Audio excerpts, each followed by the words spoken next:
this year, it is absolutely and undeniably true that we are facing significant and serious threats.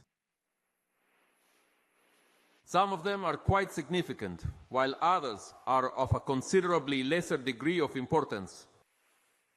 More than the lurking dangers that may be present, the most crucial thing is that we have hope. The hope that Venezuela will truly improve with each and every passing day. And that with every single trial that life places before us, God provides us with the strength, just as He provided it to David when facing Goliath. Today is a day for us to invoke the spirit of David.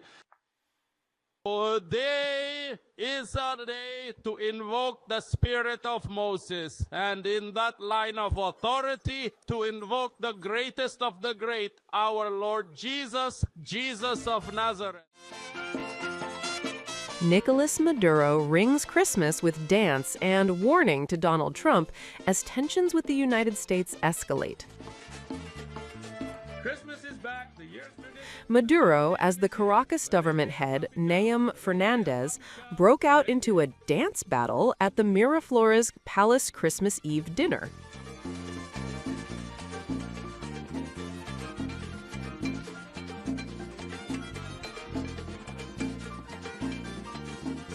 Let my people sing, let them all sing out with joy and cheer. And long live Venezuela. So this year, it is absolutely and undeniably true that we are facing significant and serious threats.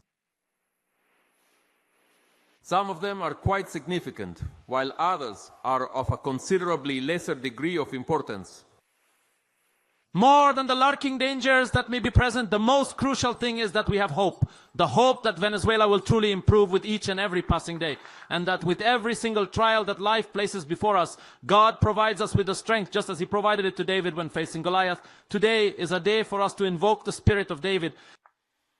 Today is a day to invoke the spirit of Moses, and in that line of authority, to invoke the greatest of the great, our Lord Jesus, Jesus of Nazareth.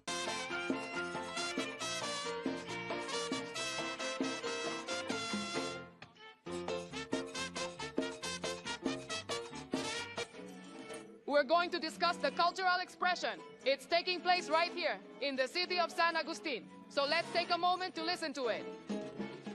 Here today, President Nicolas Maduro has come to spend time with the young people, with the Earlier, Maduro attended El Hayakazo celebrations, wherein he warned Trump again. And I'm leaving now. I wouldn't want to say a formal goodbye. I'll bid farewell the plainsman's way, and I'm off dancing, for that's truly the very best way to make an exit. I'll be back very, very soon, so we can keep on fighting. Yes, fighting, dancing. Yes, dancing, and triumphing. Yes, triumphing. Long live our homeland. Maduro has struck a defiant note amid Donald Trump's continuous threats. No answer. He can do whatever he wants. I mean, we have a massive armada formed, the biggest we've ever had, and by far the biggest we've ever had in South America. He can do whatever he wants. It's all right. Whatever he wants to do. If he wants to do something, if he plays tough, it'll be the last time he's ever able to play tough.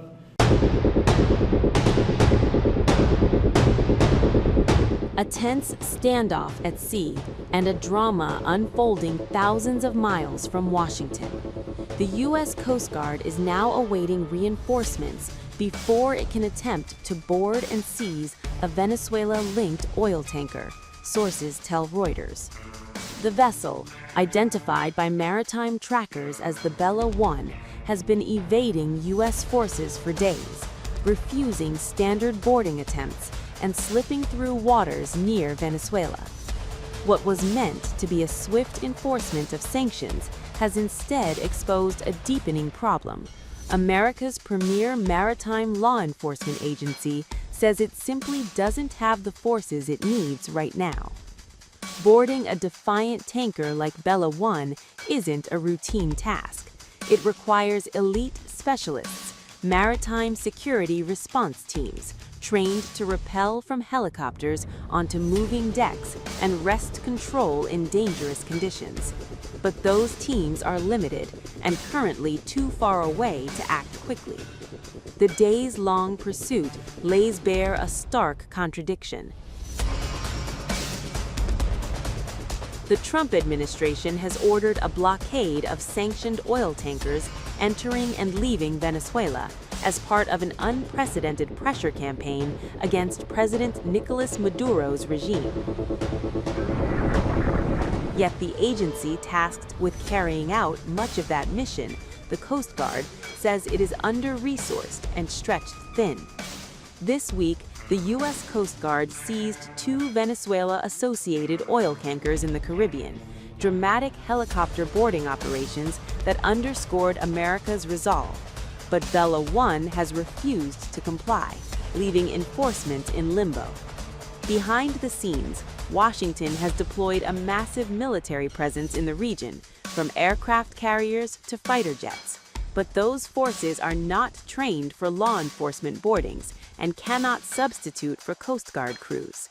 The Business Standard, leaders in the service have warned of a readiness crisis not seen in decades, one that could hinder America's ability to enforce sanctions, conduct search and rescue, and combat drug trafficking.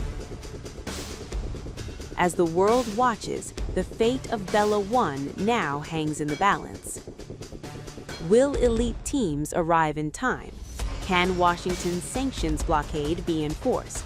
Or will the tanker's flight reveal the limits of U.S. maritime power? In the Caribbean waters off Venezuela, the chase and the questions are far from over. Pursuit of a sanctioned oil tanker yesterday. Are you able to share what became of that tanker? Was the U.S. able to seize it? No, it's moving along, and we'll end up getting it. Yeah, we're actually pursuing it. Can you imagine? Because it came from the wrong location. It came out of Venezuela, and it was sanctioned. A dramatic reversal at sea. After hours of pursuit, the U.S. Navy and Coast Guard failed to seize the oil tanker Bella 1, a vessel Washington says is tied to Venezuela's sanctions evasion network. According to ABC News, the tanker escaped capture, slipping into the open Atlantic after being chased since early Sunday morning.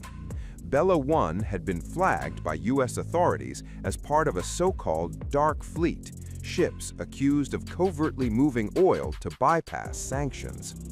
Officials say the vessel was flying a false flag and operating under a judicial seizure order, giving U.S. forces legal grounds to board it. But when authorities moved in, the tanker fled. Despite the pursuit, Bella 1 managed to outrun interception and disappear into international waters. The vessel was not carrying oil at the time, officials told ABC News, but was believed to be en route to load crude, a move U.S. authorities were trying to stop. The failed seizure marks a rare and embarrassing moment in Washington's escalating maritime crackdown.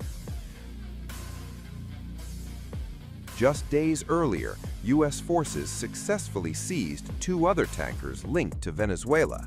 This time, the target got away.